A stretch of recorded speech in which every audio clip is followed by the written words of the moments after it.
तो सेशन को शुरू करते हैं। उम्मीद करते हैं सब कुछ अभी तक ठीक होगा और आगे के जो भी सेशन लिए हैं वो सारे आप सभी को समझ में आ गए होंगे। तो चैनल पर अगर पहली बार आए हैं और मुझे पहली बार देख रहा है तो बताना चाहूंगा, मेरा नाम है योगेश एंड यस आप सभी के लिए लेके आता हूँ आपके अपने YouTube platform JRF Adda and UGC NET spotlight by JRF Adda पे पेपर 1 एंड पेपर 2 मैनेजमेंट की क्लास। तो अगर अभी तक चैनल को सब्सक्राइब नहीं किया है तो चैनल को भाई सब्सक्राइब कर लो। सबसे पहले लाइक कर दो सेशन को, वीडियो को शेयर कर दो सभी के साथ जो भी मैनेजमेंट का जिसका भी पेपर 2 है। इसके अलावा सिलेक्शन पैकेज आप सभी के लिए है ही, जो कि आप सभी के लिए हम लेके आए हैं। क्रैश कोर्स है जिसमें इग्निशन बैच है जहाँ पे पेपर 1 पेपर 2 के 10 साल के प्रीवियस ईयर क्वेश्चंस है और टेस्ट सीरीज पेपर 1 पेपर 2 की मिल जाती है। ज़्यादा जानकारी के लिए नीचे दिए गए नंबर पे आप कॉल कर सकते हैं। आज का पहला प्रीवियस ईयर क्वेश्चन हम लोग डिस्कस करेंगे। आंसर आप सभी जरूर बताइएगा। एक क्वेश्चन मैंने पूछा था आप सभी से, उसका आंसर जो है आप सभी ने मेरे को नहीं दिया कमेंट सेक्शन में लास्ट क्लास में, तो उसी क्वेश्चन से हम लोग डिस्कस करेंगे, ठीक है? और आप सभी मुझे आंसर उसका बता देंगे। चलिए, ये क्वेश्चन था हमारा, पूछा गया है आप सभी से क्वेश्चन में कि find out the correct option from the following. इनमें से करेक्ट ऑप्शन जो है हमें बताना है। Radhe Radhe, good afternoon Divya ji. Share वेयर कर दो यार तुम लोग थोड़ा सा, है ना?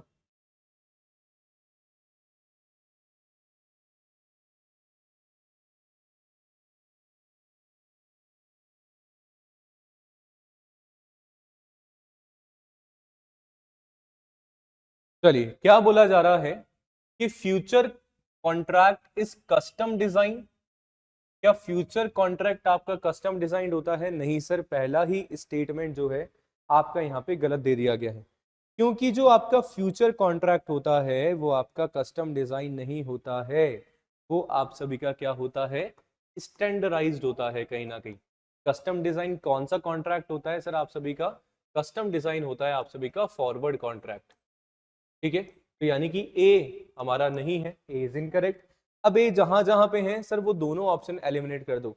ये चीज आप सभी को एग्जामिनेशन में भी सीखनी है, जब मॉक टेस्ट आप दे रहे हैं तो भी ये चीज देखनी है। इफ यू आर श्योर कि ये वाला नहीं होगा, वो जिन जिन ऑप्शन में से सर एलिमिनेट करेंगे।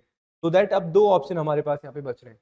बी है buying a put option is equivalent to buying insurance. बिल्कुल सही बात है कि जब आप एक पुट ऑप्शन को बाय कर रहे हो इसका मतलब क्या है कि कहीं ना कहीं आप क्या कर रहे हो? इंश्योरेंस की तरह ही, क्योंकि आपका ये जो पुट ऑप्शन है ना कहीं ना कहीं प्रोटेक्ट करता है जो भी आपका होल्डर है ना, उस पुट ऑप्शन का। कि मान लीजिए कोई भी आपका अंडरलाइंग असेट है, उसकी फ्यूचर में प्राइस अगर आपकी गिर जाती है तो उससे कहीं ना कहीं जो है प्रोटेक्शन आप सभी को मिल जाता है। तो ये जस्ट लाइक इंश्योरेंस, बिल्कुल सही बात है। ऑप्शन नंबर बी आपका।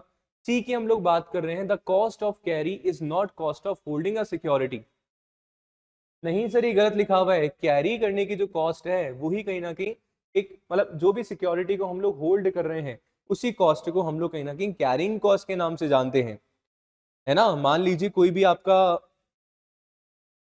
असेट है, उसको आपने कितने दिन तक रखा है, उसको रखने का कोई कॉस्ट आया है। अब जो भी चीज़ है, मान लो कोई मशीनरी है, आपने उसको रखा, है ना? या कोई भी स्टॉक आपके पास है, इन्वेंट्री आपके पास है, एक समझाने की कोशिश कर रहा हूँ एग्जाम्पल से। उसको आपने रखा, गोडाउन में रखा, स्टोरेज में कहीं ना कहीं आपने रखा, उसका कोई ना कोई कॉस्ट आएगा, तो कैरी करने की कॉस्ट, सिंपल। यानी कि कोई भी सिक्योरिटी को जब हम होल्ड कर रहे हैं, उसको होल्ड करने का जो कॉस्ट है, कैरी कॉस्ट हमारा, कैरिंग कॉस्ट हमारा होता है। ये नॉट यहाँ पे दिया गया है, इसलिए ये भी हमारा गलत हो जाएगा। सी के गलत होते ही सी हमारा यहाँ पे गलत। डी आपका बोला जा रहा है कि the difference between the spot price and the future price is called the basis. कि sir spot price and future price का जो डिफरेंस होता है, क्या उसको हम बेसिस बोलते हैं? बिल्कुल सही बात है, बिल्कुल सही बात है आप सभी का। यानी कि spot price minus future price is equals to basis, right? सही बात है, डी हमारा एब्सोल्युटली करेक्ट है। मींस ऑप्शन नंबर 2 आपका यहाँ पे करेक्ट आंसर होने वाला है। Why E is incorrect? An American option can be exercised only at its expiration date। क्या आपका ये जो अमेरिकन ऑप्शन है ओनली उसके एक्सपायरेशन डेट पे ही एक्सरसाइज किया जा सकता है? नहीं सर, ये इनकरेक्ट है। ये किसके बारे में बात कर रहा है? कि अमेरिकन ऑप्शन के बारे में बात नहीं कर रहा है, ये यूरोपियन कहीं ना कहीं ऑप्शन के बारे में यहाँ पे बात कर रहे हैं। जो आपका यूरोपियन ऑप्शन होता है, ठीक है, वो कहीं ना कहीं आपका जो एक्सपायरी डेट होता है तभी कहीं ना कहीं एक्सरसाइज किया जा सकता है। जबकि जो अमेरिकन आपका ऑप्शन है वो आपका जो एक्सपायरी डेट से पहले भी कहीं ना कहीं किया जा सकता है। तो अमेरिकन जरूरी नहीं एक्सपायरी डेट पे हो, उससे पहले भी किया जा सकता है। तो yes that's why option number ई यहाँ पे आपका इनकरेक्ट होने वाला है। अब थोड़ा सा हम लोग जान लेते हैं कि सर ये फॉरवर्ड कॉन्ट्रैक्ट और ये फ्यूचर कॉन्ट्रैक्ट का मतलब क्या होता है, इन दोनों में डिफरेंस हमारे पास क्या है। ठीक है, अगर कोई भी फर्स्ट टाइम पहली बार जो है पढ़ रहे हैं, ठीक है।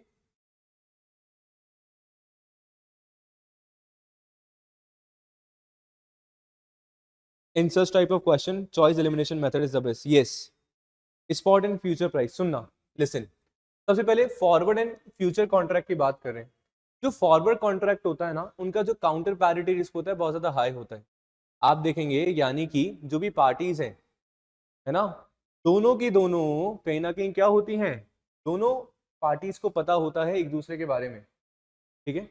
पर जो फ्यूचर कॉन्ट्रैक्ट होता है वहां पे काउंटर पार्टी रिस्क जो है प्रेजेंट नहीं होता है, ठीक है। डेली बेसिस पे कहीं ना कहीं सेटल किए जाते हैं आपके फ्यूचर कॉन्ट्रैक्ट, यानी कि future contract are traded on exchange, यानी कि बायर और सेलर दोनों कहीं ना कहीं जो है अननोन होते हैं। मुझे नहीं पता है कि कौन बाय कर रहा है, मुझे नहीं पता है कौन सेल कर रहा है, दोनों अननोन है। जबकि फॉरवर्ड कॉन्ट्रैक्ट्स में क्या होता है, दोनों पार्टीज कहीं ना कहीं एक दूसरे को यहाँ पे जानती हैं। फॉरवर्ड कॉन्ट्रैक्ट क्या होते हैं आपके सर, कस्टमाइज होते हैं, है ना, यानी कि दोनों पार्टीज के रिक्वायरमेंट के बेस पे कहीं ना कहीं कस्टमाइज किया जा सकता है। जबकि जो फ्यूचर कॉन्ट्रैक्ट होते हैं वो कहीं ना कहीं क्या होते हैं सर, स्टैंडर्डाइज होते हैं, एक लॉट साइज कहीं ना कहीं आपके पास होता है, ठीक है, सही बात है। जो फॉरवर्ड कॉन्ट्रैक्ट आपके होते हैं वो इलिक्विड कंपेयर्ड होते हैं, इलिक्विड होते हैं एज कंपेयर टू फ्यूचर। जबकि आपके जो फ्यूचर कॉन्ट्रैक्ट होते हैं वो कहीं ना कहीं क्या होते हैं, लिक्विड होते हैं as compare to you know future contract. ऐसे ही अगर हम लोग बात करें ना गाइस, ऐसे अगर हम लोग बात करें तो call option and put option, अभी वहां पे था कि भैया कॉल ऑप्शन या पुट ऑप्शन की हम लोग बात करें वो क्या है, इसमें भी डिफरेंस हम लोग जान लेते हैं। कॉल ऑप्शन क्या होता है कि buyer of a call option, मान लीजिए कोई कॉल ऑप्शन का बायर है, उसके पास राइट होता है, ठीक है, बाय करने का, बट ऑब्लिगेशन नहीं है, इट इज नॉट रिक्वायर्ड। जबकि पुट ऑप्शन की अगर हम लोग बात कर रहे हैं तो बायर के पास कहीं ना कहीं क्या होता है, राइट होता है, but not required to sell, obligation नहीं होता है सेल करने का, ठीक है। ये दोनों चीजें कहीं ना कहीं जो है आपके पास यहाँ पे एक इंपॉर्टेंट चीज हो जाती है जो आप सभी को यहाँ पे ध्यान में रखना है, ठीक है। स्पॉट प्राइस और करंट प्राइस, दोनों में क्या डिफरेंस है। स्पॉट प्राइस आपका करंट प्राइस हो गया, फ्यूचर आपका फ्यूचर वाला हो गया, ठीक है। और जो दोनों का डिफरेंस है दैट इज बेसिस, है ना, ध्यान में रखेंगे, काफी अच्छा क्वेश्चन है, बहुत सारी नॉलेज जो है कहीं ना कहीं क्वेश्चन हमें देता है। तो ये एक सिंपल सा वे है किस तरीके से प्रीवियस ईयर क्वेश्चन हम लोग सॉल्व करते हैं। आप लोग भी जब खुद से कर रहे हैं प्रीवियस ईयर क्वेश्चन सॉल्व, तो सबके बारे में एक बार पढ़ लो जो भी पीवाई क्यू हमारा है, सो दैट पूरा कॉन्सेप्ट आपका, पूरा टॉपिक आपका वापस से जो है रिकॉल हो जाएगा। नेक्स्ट क्वेश्चन की बात करेंगे, net present value, internal rate of return, profitability index, payback period.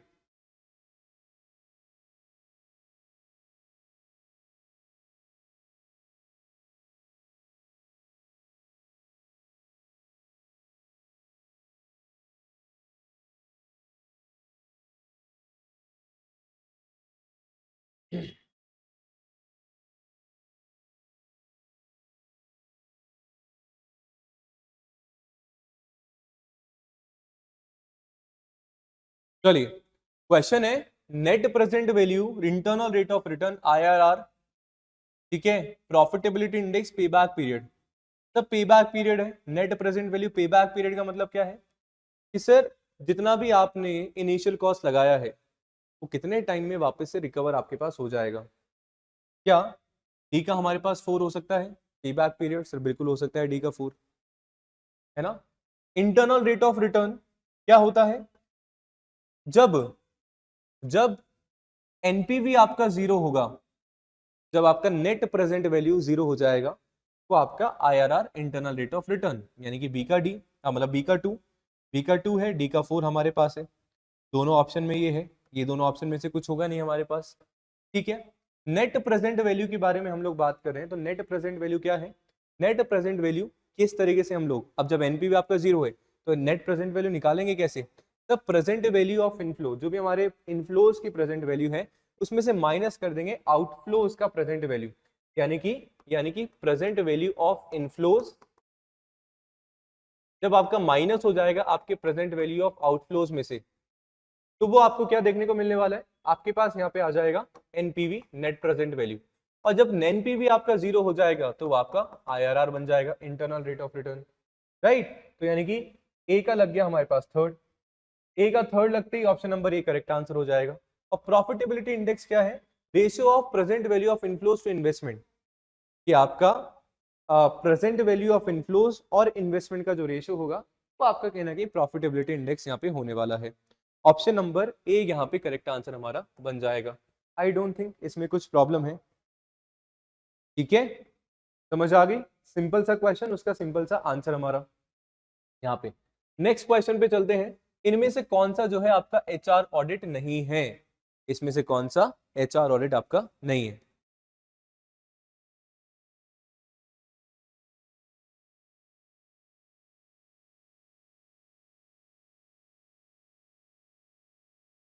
कि which one of the following is not the HR audit?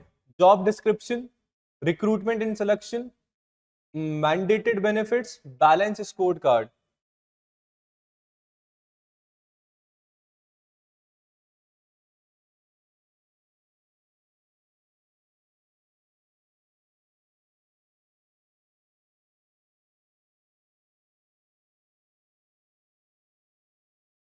या HR ऑडिट टेक्निक हम लोग बोल सकते हैं, इसमें से कौन सा नहीं है। सर जॉब डिस्क्रिप्शन बिल्कुल है।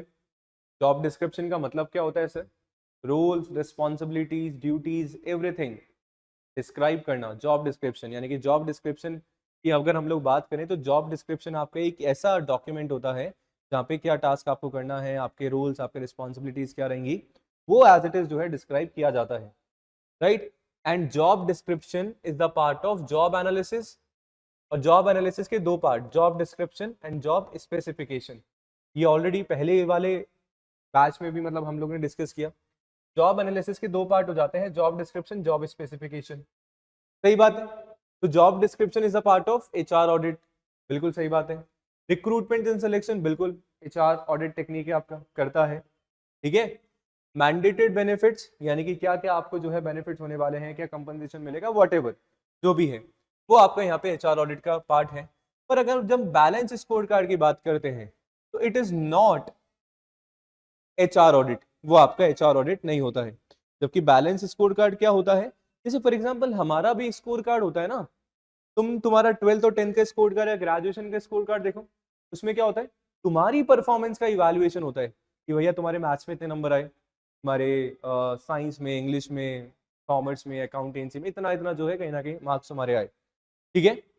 तो सेम ये जो बैलेंस स्कोर कार्ड होता है वो क्या करता है, ऑर्गेनाइजेशन की परफॉर्मेंस को क्या करता है, मेजर करता है आपके financial and non financial perspective के बीच में।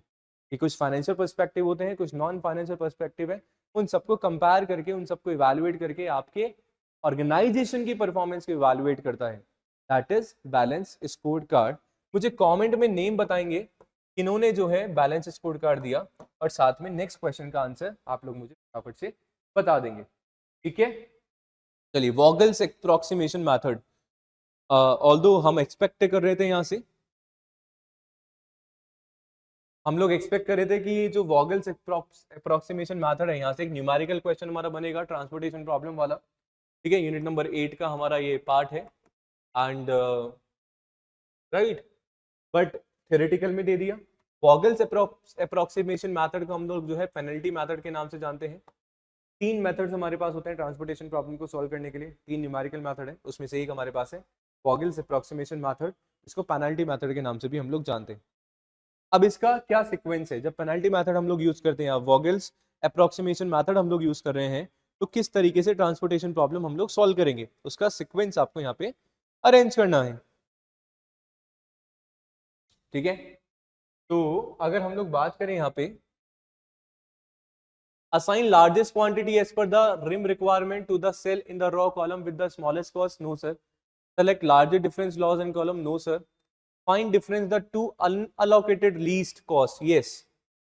We will find first of all difference between किसके में से दो जो आपके least allocated cells हैं उसमें से हर ईच और एक हर रो का, यानी कि फॉर एग्जांपल ये हमने यहाँ पे बनाया, उनमें से हम लोग जो है डिफरेंस फाइंड आउट करेंगे। इसमें से कौन सा कम है वो लिख दिया, इसमें से कौन सा कम है वो लिख दिया, पेनल्टी हम लोग ने लगा दी। तो यानी कि सबसे पहले नंबर पे ऑप्शन नंबर सी आना चाहिए।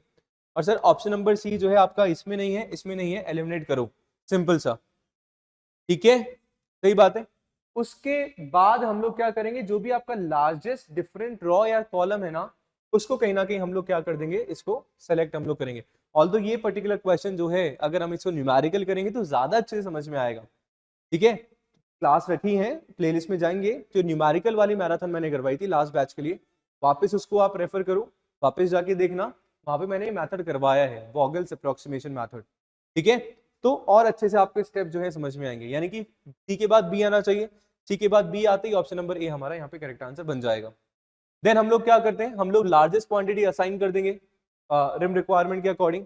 उसके बाद हम लोग क्या करेंगे, एलिमिनेट करेंगे रॉ एंड कॉलम को, जो सेटिस्फाई हो जाएगा, है ना। और सारी जो भी रिंग रिक्वायरमेंट है, कंडीशंस मिल रही है या नहीं मिल रही है, उसको हम लोग चेक करेंगे। तो यस, आंसर ऑप्शन नंबर ए यहाँ पे आपका रहने वाला है, ठीक है। और जब तक हम रिपीट करेंगे, जब तक कि आपकी डिमांड सप्लाई, राइट, दोनों की जो रिक्वायरमेंट है वो सेटिस्फाई नहीं हो जाए, तब तक ये आपका जो मेथड है वो रिपीट यहाँ पे होता रहेगा,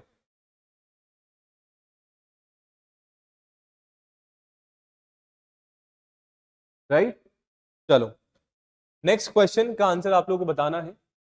अगेन सीक्वेंस का क्वेश्चन है, arrange the following steps in the correct logical sequence to explain how indifference curve are derived. IC की हम लोग बात करें, इंडिफरेंस कर्व किस तरीके से आईसी कर्व डिराइव करोगे आप लोग, उसका बताना है आप सभी ने करेक्ट सीक्वेंस। देखो सबसे पहले आप देखोगे कि आईसी कर्व में हम लोग क्या, आईसी में हम लोग क्या करते हैं, हम लोग कहीं ना कहीं कॉम्बिनेशन बनाते हैं, हम ऐसे गुड्स के कहीं ना कहीं कॉम्बिनेशन बना रहे हैं जिनसे सेम लेवल ऑफ सेटिस्फेक्शन कहीं ना कहीं हमें मिलता है। We are getting same level of satisfaction from these particular bundles, है ना, जो ग्रुप हम लोग बनाते हैं, राइट, सही बात है।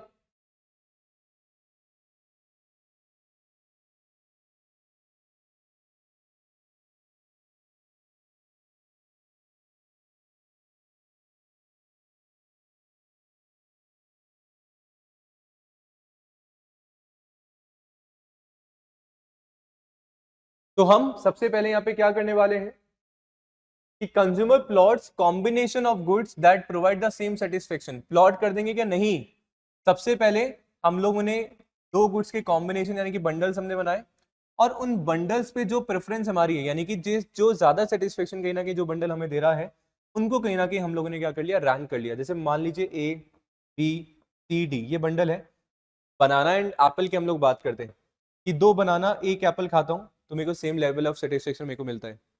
अगर मैं 3 बनाना और 2 एप्पल खा लेता हूं तो भी मान लीजिए सेम लेवल ऑफ सेटिस्फेक्शन मिलता है। तो यानी कहीं कहीं ना कहीं हमारे पास ये बंडल हो गए। अब इनसे, इन बंडल में से कौन सा जो है कहीं ना कहीं मेरे को ज्यादा प्रेफरेंस मेरी है, उनको कहीं ना कहीं मैंने रैंक कर लिया। तो यानी कि नंबर 1 पे आपका क्या आना चाहिए सर, बी आना चाहिए। बी के नंबर 1 पे आते ही एक ऑप्शन से आपका यहाँ पे आंसर लग जाएगा, यानी कि ऑप्शन नंबर 2 करेक्ट, सही बात है। उसके बाद हम लोग क्या करेंगे, जो भी कॉम्बिनेशन है कि हमने यहाँ पे बनाया x और y, जो भी कॉम्बिनेशन है कहीं ना कहीं उसको हम लोगों ने क्या कर दिए सर, प्लॉट कर दिए, प्लॉट कर दिए।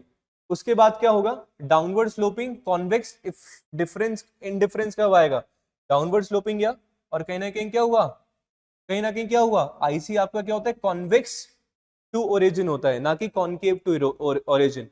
ये जो ओरिजिन है आपका उसके साइड क्या होता है, कॉन्वेक्स होता है, ना कि इस तरीके से जाएगा, है ना, आईसी। देन हमारे पास क्या होगा, the consumer reaches equilibrium where the budget line is the tangent to the indifference curve, simple. तो यस, हमारा ऑप्शन ऑप्शन नंबर बी यहाँ पे होने वाला है। अच्छा मुझे आप लोग एक बार बताओगे, कुछ अजम्पशंस हम लोग बात करते हैं आईसी की इंडिफरेंस कर्व की। आईसी कभी भी एक्स और वाई एक्सिस को टच नहीं करता है। Two IC curves never intersect each other, कोई भी दो जो आईसी कर्व होगी वो कभी भी एक दूसरे को क्या नहीं करेगी सर, इंटरसेक्ट नहीं करेगी, दूसरा अजम्पशन।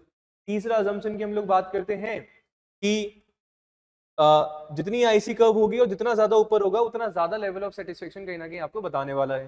ये 3 अजम्पशन हमने यहाँ पे बात कर ली आईसी की, क्योंकि इन अजम्पशन से भी क्वेश्चन हमारे पास एग्जामिनेशन में पूछे जाते हैं, ठीक है।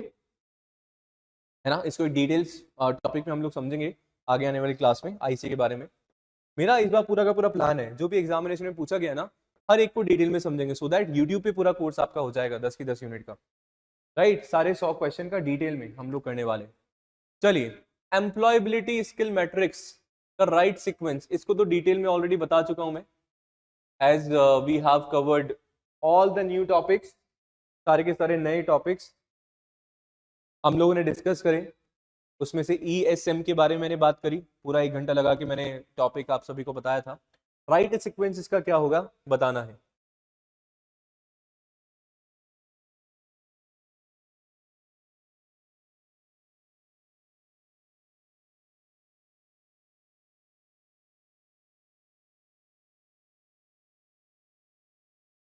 किसी ने अगर नहीं देखा है या कोई फर्स्ट टाइम आया है तो गाइस प्लेलिस्ट बना हुआ है चैनल पे for December examination, please go and watch those videos.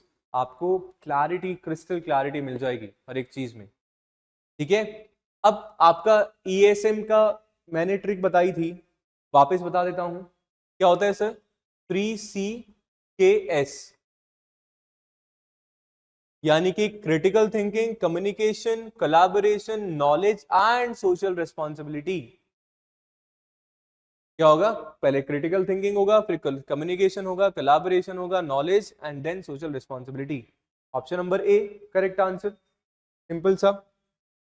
बिल्कुल सर, ऑप्शन नंबर ए जो है आपका करेक्ट आंसर यहाँ पे बन जाएगा, ठीक है। सही बात है कि जो ESM है आपका बेस्ड होता है कि आपके जो स्किल्स हैं, यानी कि ये जो कोई भी जो स्किल्स हैं किस तरीके से प्रायोरिटाइज किए जाएंगे आपके अलग अलग एजुकेशनल एंड प्रोफेशनल फ्रेमवर्क्स में।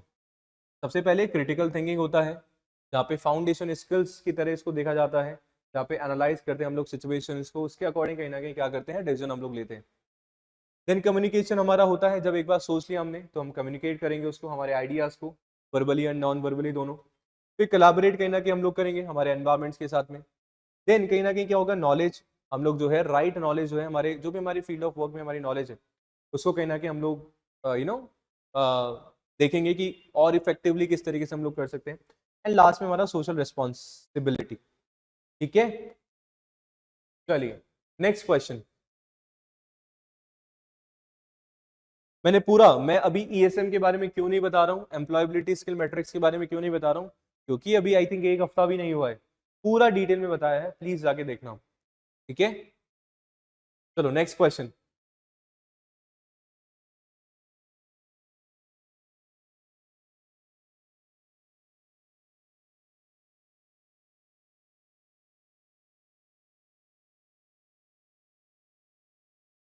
Which one of the following are not directly financing small scale industries? इनमें से कौन है जो डायरेक्टली जो है स्मॉल स्केल इंडस्ट्रीज जो है, SSI जो है, उनको फाइनेंस नहीं करता है? Sir SIDBI, small industry development bank of India, करता है क्या? सर बिल्कुल करता है, बिल्कुल करता है। करता है क्या? अच्छा, कब एस्टैब्लिश हुआ सिडबी आपका? 1990 में, 1990, बताओ मुझे, है ना।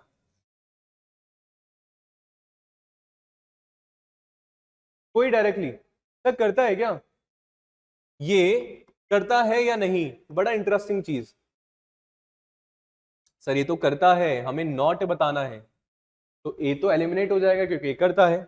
एक इसमें नहीं है, इसमें ए है, इसमें ए है, इसमें ए है, डायरेक्टली ऑप्शन नंबर ए हमारा यहाँ पे आंसर आ गया, क्योंकि small industry development bank of India that directly finance your SSI, small scale industries, और हमें नॉट पूछा है। ऐसे आपका जो सिडबी है एस्टैब्लिश हुआ 1990 में। वर्ल्ड बैंक की बात करें, डायरेक्टली नहीं करता है सर, तो ये ऑप्शन हमारा यहाँ पे सही होने वाला है, बी हमारा आएगा। कब एस्टैब्लिश हुआ वर्ल्ड बैंक? मेरे को फटाफट से ईयर बताएंगे। 1944, क्योंकि ईयर क्रोनोलॉजिकल क्वेश्चंस आते हैं। हम IDBI की बात करें, industrial development bank of India, क्या ये डायरेक्टली करता है? नहीं करता।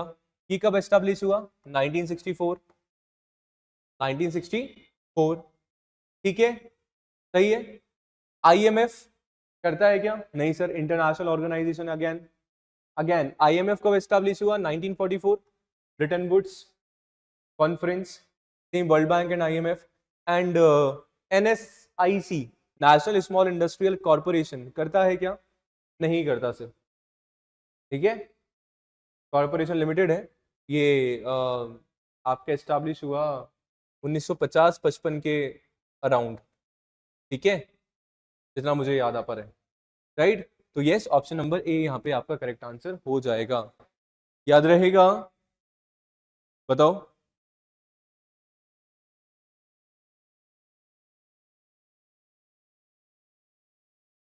चलिए नेक्स्ट क्वेश्चन का आंसर बताएंगे मुझे, question number 7। Which of the following is not following institute is not promoting entrepreneurship in India. हमारे इंडिया में इनमें से कौन सा जो ऑर्गेनाइजेशन है, कौन सा इंस्टीट्यूट जो है एंटरप्रेन्योरशिप को प्रमोट नहीं करता है, दिस इज द क्वेश्चन।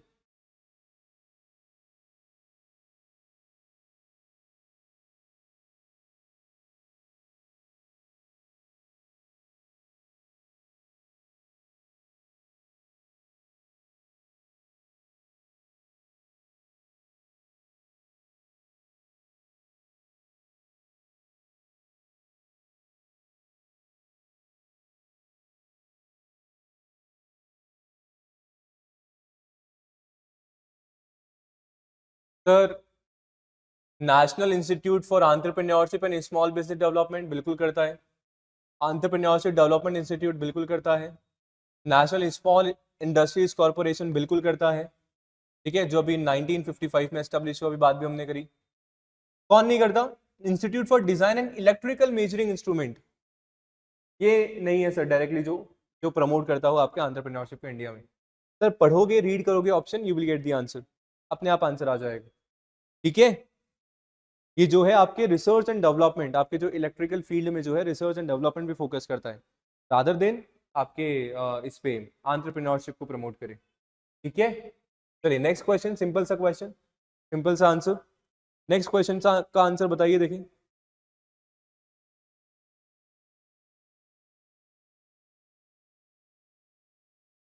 चलो क्वेश्चन पूछा गया है, इसमें से कौन से न्यू ऑर्गेनाइजेशनल स्ट्रक्चर, देखो we have multiple organizational structure, OB organizational structure की जब हम बात करते हैं, ओबी इज ऑर्गेनाइजेशन बिहेवियर, तो कुछ नए हैं कुछ पुराने हैं, पुराने इन द सेंस जो ट्रेडिशनल है।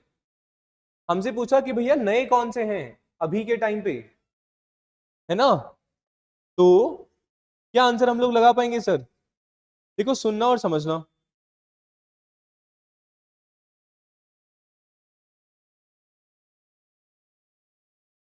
सर टीम स्ट्रक्चर, बिल्कुल सर, आपका न्यू ऑर्गेनाइजेशनल स्ट्रक्चर है, जहाँ पे हम लोग जो है ऑर्गेनाइजेशनल डिजाइन जो है आपके you know collaboration and flexibility के बेसिस पे कहीं ना कहीं बना रहे होते हैं। हम एम्फसाइज करते हैं कोलैबोरेशन को, टीम वर्क को, और फ्लेक्सिबिलिटी होती है। तो न्यू ऑर्गेनाइजेशन का टाइप है टीम स्ट्रक्चर, जहाँ पे टीम वर्क को फोकस किया जा रहा है, पे फोकस किया जा रहा है। वर्चुअल स्ट्रक्चर अगेन हमारे पास न्यू हो जाता है, ठीक है, वर्चुअल एक मॉडर्न स्ट्रक्चर है हमारा, ठीक है, जहाँ पे हम लोग जो है वर्चुअली काम कर सकते हैं, रिमोटली काम कर सकते हैं, work from home, online offline ऐसा, right, this is new. Boundaryless structure again new है हमारा, जहाँ पे यू नो हम लोग जो है ट्रेडिशनल जो हमारे बैरियर्स हैं, नाम से समझ में आ रहा है, ट्रेडिशनल बैरियर्स को कहीं ना कहीं हम लोग रिमूव कर देते हैं, बाउंड्रीज को हम लोग हटा देते हैं, राइट, वो आपका बाउंड्री लेस स्ट्रक्चर हो गया, again this is new. Matrix और जो सिंपल जो सैंपल स्ट्रक्चर है, ये दोनों कहीं ना कहीं हमारे ओल्ड या हम बोल सकते हैं ट्रेडिशनल ऑर्गेनाइजेशनल स्ट्रक्चर है, ठीक है। तो डी और ई को एलिमिनेट कर दो, option number A correct answer हमारे यहाँ पे बन जाएगा। Am I clear? ठीक है, चलिए। मैट्रिक्स आपका आपका बेसिकली दोनों का मिक्सचर होता है ना, functional and project line of authority, दोनों यहाँ पे चलते हैं साथ में। चलिए क्वेश्चन नंबर 19, 19 तो नहीं ज्यादा वाला है, कह रही है, हमने तो अभी आई थिंक 70 के आसपास हम लोग डिस्कस कर लिए, ठीक है। HIRS अगेन न्यू टॉपिक था आपका, human resource implementation process, implementation system. तो इसको भी मैंने डिटेल क्लास में बताया है, अगेन प्लेलिस्ट है, जाके प्लीज देखिएगा जो पहली बार देख रहे हैं। और मैंने पूरा इसको, इस क्वेश्चन को भी हमने सॉल्व किया था, वहीं से अगेन सेम ही क्वेश्चन है आपका कि HIRS इंप्लीमेंटिंग प्रोसेस को बताना है, सीक्वेंस अरेंज करना है, ठीक है।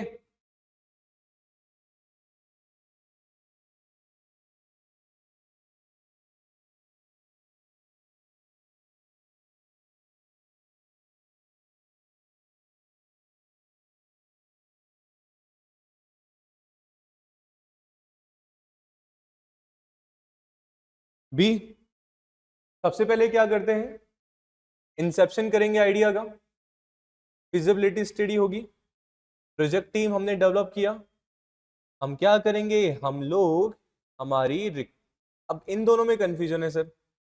हम लोगों ने वेंडर एनालिसिस करा, पहले वेंडर को ढूंढेंगे या पहले हमारी रिक्वायरमेंट को हम लोग डिफाइन करेंगे, बताइए।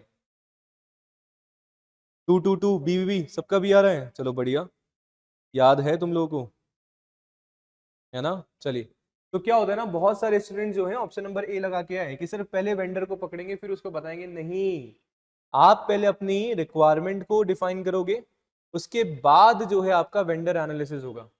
तो मींस ऑप्शन नंबर 2 आपका यहाँ पे करेक्ट आंसर होने वाला है। अभी क्या है HRIS मैं नहीं बताऊंगा अभी, क्योंकि मैंने एक्सप्लेन किया है अभी एक हफ्ते पहले ही। अगेन मैं बोलूंगा, प्लेलिस्ट बनी हुई है, प्लीज जाके देखो, कि अभी ऐसा बता दूंगा नहीं समझ में आएगा, डिटेल में बताया, न्यू टॉपिक है, ठीक है, सही बात है। यस, ऑप्शन नंबर 2 हमारे यहाँ पे करेक्ट आंसर होने वाला है। चलिए भैया, नेक्स्ट,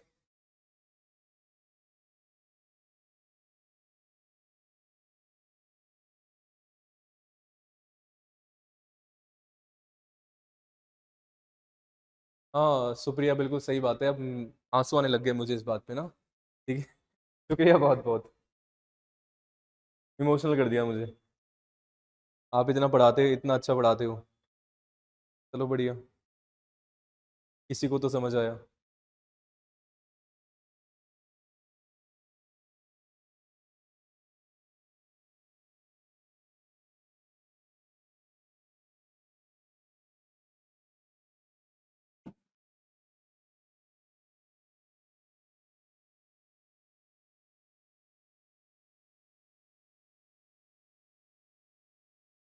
चलिए,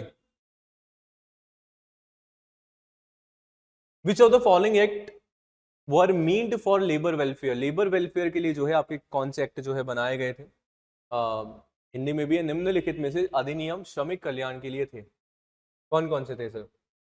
फैक्ट्री एक्ट 1948 बनाया गया, एम्प्लॉय इंश्योरेंस एक्ट 1948 अगेन बनाया गया, पेमेंट ऑफ ग्रेचुइटी एक्ट 1972 आपका बनाया गया। डू यू नो ग्रेचुइटी क्या होता है ना, कि मान लो किसी भी ऑर्गेनाइजेशन में लॉन्ग टर्म सर्विस करिए, मान लो मैं JRF अड्डा में 5 साल तक रहता हूँ, तो उसके बाद जो है कम्युलेटिव मेरे को अमाउंट मिलने वाला है मेरी सैलरी के इक्विवेलेंट, मतलब पूरा नहीं मिलेगा 5 सालों का, कुछ अमाउंट जो है मेरे को दिया जाएगा, अलग से कैलकुलेशन हमारे पास होता है, but something I will get 5 साल के बाद, 10 साल के बाद, इस तरीके से ग्रेचुइटी दी जाती है, ठीक है। तो लेबर वेलफेयर के लिए किया गया। कंज्यूमर प्रोटेक्शन एक्ट 2019 और जो कंपनीज एक्ट 2013 है, ये दोनों कहीं ना कहीं लेबर वेलफेयर के लिए नहीं है। कंज्यूमर प्रोटेक्शन कंज्यूमर राइट्स के लिए बनाया गया है कि आपके राइट्स को आप पहचानो, जागो ग्राहक जागो, और कंपनीज एक्ट 2013 हमारी कंपनी को चलाने के लिए बताया गया, ठीक है, कॉर्पोरेट गवर्नेंस। यस, ये दोनों हमारे नहीं होने वाले हैं, ये तीनों हमारे होने वाले हैं, option number A correct answer यहाँ पे बन जाएगा, ठीक है, सही है, सिंपल सा क्वेश्चन। एंड आज का ये पूरा का पूरा हमारा हो गया, 10 क्वेश्चन हम लोगों ने डिस्कस करे, आई होप आप सभी को समझ में आया होगा, आया है तो बताइएगा, और PDF जो है आपको मिल जाएगा, आप JRF अड्डा एप्लीकेशन डाउनलोड जरूर कर सकते हैं, ठीक है। 2019 2008 वाला पुराना है, ठीक है, चलो, JRF अड्डा एप्लीकेशन डाउनलोड कर सकते हैं आप सभी, डाउनलोड करेंगे, डेली फ्री टेस्ट मिल जाते हैं, फ्री PDF मिल जाती हैं, मॉक टेस्ट हर संडे को होता है पेपर 1 का, आप अपनी प्रिपरेशन को इवैल्यूएट कर सकते हैं, ठीक है, और फ्री काउंसलिंग सेशन हर 15 दिन में आपको मिल जाता है, साथ में डेली क्लास की YouTube क्लास हो रही है उसका PDF आप सभी को वहीं मिल जाता है, ठीक है। धन्यवाद सपोर्ट करने के लिए, देखने के लिए, एंजॉय करने के लिए, अटेंड करने के लिए क्लास, और कुछ सीखने के लिए। और अगर आपको लगा है कि सर ने कुछ सिखाया है, कुछ नया सीखने को मिला है, कमेंट जरूर करिएगा, लाइक जरूर करिएगा, सब्सक्राइब जरूर करिएगा, और अपने भाई को, अपने सर को, अपने मेंटोर को सपोर्ट जरूर करिएगा, ठीक है। चलिए, thank you so much, have a good day, so the next session, bye bye, don't forget to like, subscribe and